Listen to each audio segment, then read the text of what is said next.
Your Honor, there are no words to adequately describe the unimaginable tragedy that brings us before this court today. By my comments, I'm not even going to try to express the horror, the pain, or the suffering that the defendant has caused to these families, to this community, and to all who are a part of this investigation. However, I do want to spend a few minutes sharing with the court the details of the crime, as so far you've only had an opportunity to review the affidavit and a few facts here and there that have been offered to the court in the motions and pleadings that have been filed. The questions that have screamed out to anyone who will listen since August 13th of 2018 are why and how. Why did this have to happen? How could a seemingly normal husband and father annihilate his entire family? For what? These are the questions that only one individual in this courtroom or on this planet knows the answers to. I fully expect we will not receive the answers to these questions today, nor will we at any point in the future. I don't expect that he will ever tell the truth about what truly happened or why. Even if he did, there is no rational way that any human being could find those answers acceptable responses to such horrific questions. The best we can do is try to piece together some kind of understanding from the evidence that is available to us. And the evidence tells us this: the defendant coldly and deliberately ended 4 lives, not in a fit of rage, not by way of accident, but in a calculated and sickening manner. Shannaan was 34 years old. She had married the defendant in November of 2012. Over the weekend leading up to August 13th, she had been at a work conference in Phoenix, Arizona, and returned home in the early morning hours of August 13th. We know that she got home about 1:45 in the morning. The doorbell camera on their home shows her arriving back home from the airport. Shortly thereafter, at least according to the defendant, they had what he referred to as an emotional conversation about the state of their marriage and about what their lives would look like going forward. What was said during that emotional conversation, only he knows. What we do know is that shortly after that, the defendant strangled her to death with his own hands. We know that he slowly took her life the morning of August 13th. We know that this was not done in an uncontrolled, vengeful manner that he tried to describe to agents from CBI and the FBI. If that were the case, you would expect to see vicious, horrible bruising about her neck, shoulders, and face. You would expect to see the hyoid bone in her neck broken. You would expect to see some kind of defensive wounds on his body as she struggled and fought for her own life. None of those are present. The only injuries that were on Shanann's body were one set of finger or bruising, what appeared to be fingernail or finger mark bruising to the right side of her neck. We know that our experts will tell us that it takes 2 to 4 minutes to strangle someone to death manually with their own hands. The horror that she felt as the man that she loved wrapped his hands around her throat and choked the life out of her must have been unimaginable.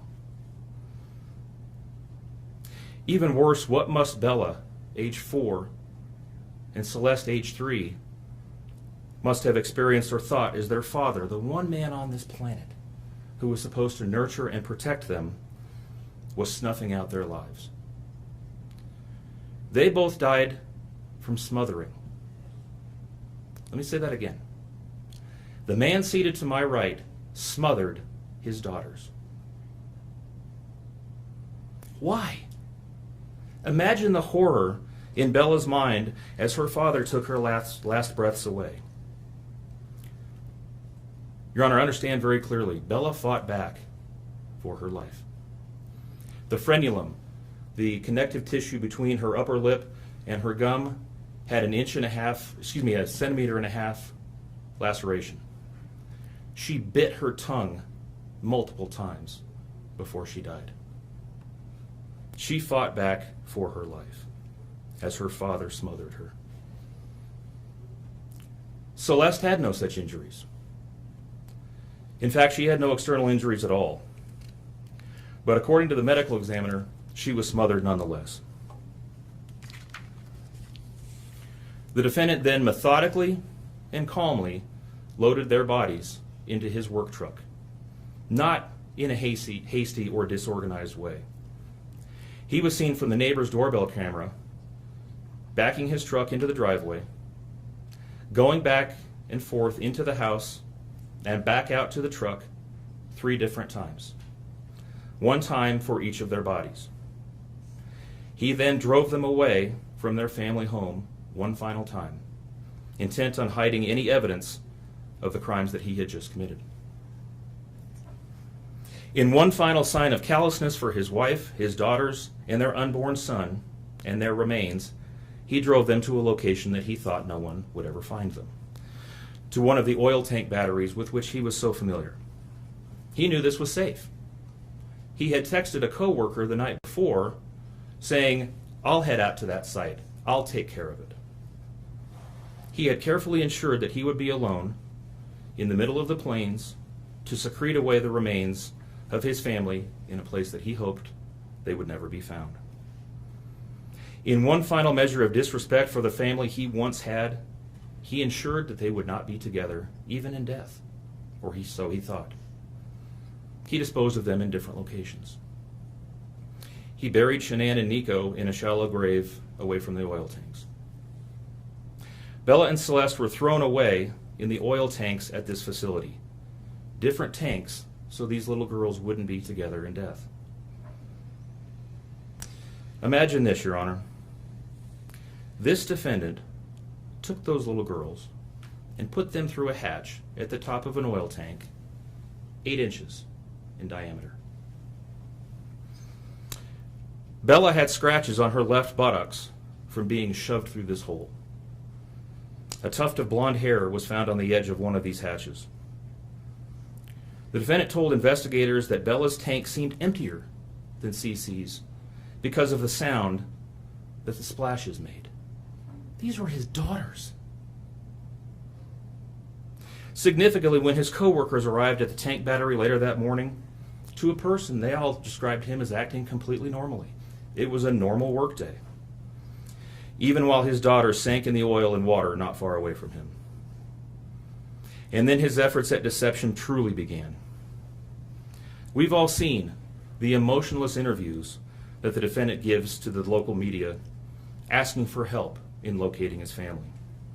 We watched as he claimed that the house was empty without them, and that he hoped that they were somewhere safe, and that he just wanted them to come home. He told investigators that they were at home sleeping when he left for work that morning, and that Shaanan had told him that she was taking the girls to a friend's house for the day. What is striking about this case, Your Honor, beyond the horrors that I've already described to you, is the number of collateral victims that he created by his actions. While he stood in front of TV cameras asking for the safe return of his family, scores of law enforcement officers, neighbors, friends, and family scoured the area, fretted for their safe return. They texted him begging for any information and sending him their best wishes, all the while he hid what he had done. The list of indirect victims does not end there. Think of the firefighters and the Colorado State Patrol hazmat experts who had to don protective suits and who were called upon to pull Bella and Celeste out of those oil tanks. Or the coroner employees who had to conduct these autopsies. Or the victim assistants who frantically attempted to ease the suffering of those affected. All of this, Your Honor, for what? Why? Why did this have to happen? His motive was simple, Your Honor. He had a desire for a fresh start, to begin a relationship with a new love that overpowered all decency and feelings for his wife, his daughters, and unborn son. While Shaanan texted the defendant over and over again in the days and weeks leading up to her death, attempting to save her marriage, the defendant secreted pictures of his girlfriend into his phone and searched and texted her at all hours of the night. While Shaanan sent the defendant self-help and relationship counseling books, one of which, ironically enough, was thrown in the garbage, he was searching the internet for secluded vacation spots to take his new love in researching jewelry. And while Shaanan took the girls to visit family in North Carolina, the defendant went to car museums and the sand dunes with his new girlfriend. The stark contrast between the subjects of their internet and text content is absolutely stunning. Even the morning after he killed them and disposed of their bodies, he made several phone calls. One was to the school where the girls were supposed to start, telling the school that the girls would not be coming to school anymore, that they were being unenrolled, presumably to give him some more time before law enforcement notification about them going missing. He contacted a realtor to start discussing the selling of his house, and he texted with his girlfriend about their future. None of this answers the questions of why, however. If he was this happy and wanted a new start, get a divorce. You don't annihilate your family and throw them away like garbage. Why did Niko, Celeste, Bella, and Shaanan have to lose their lives in order for him to get what he wanted? Your Honor, justice demands the maximum sentence under the agreement reached by the parties. As you will recall, the agreement calls for life sentences as to Shaanan, Bella, and Celeste, and all of those to run consecutively to one another. It also calls for the count of unlawful termination of a pregnancy as to Niko to run consecutively to counts 1, 2, and 3. It's been alluded to this morning, but the defendant was certainly eligible for the death penalty in this case under the existing law in the state of Colorado. As you heard, Shanaan's family strongly opposed my office seeking the death penalty. 4 lives were lost at the hands of the defendant on August 13th for reasons that we will never fully understand, nor will we know. In the end, the Rusick family was much more merciful towards him than he was towards his wife, his daughters, and his unborn son. Prison for the remainder of his life is exactly where he belongs for murdering his entire family. Thank you.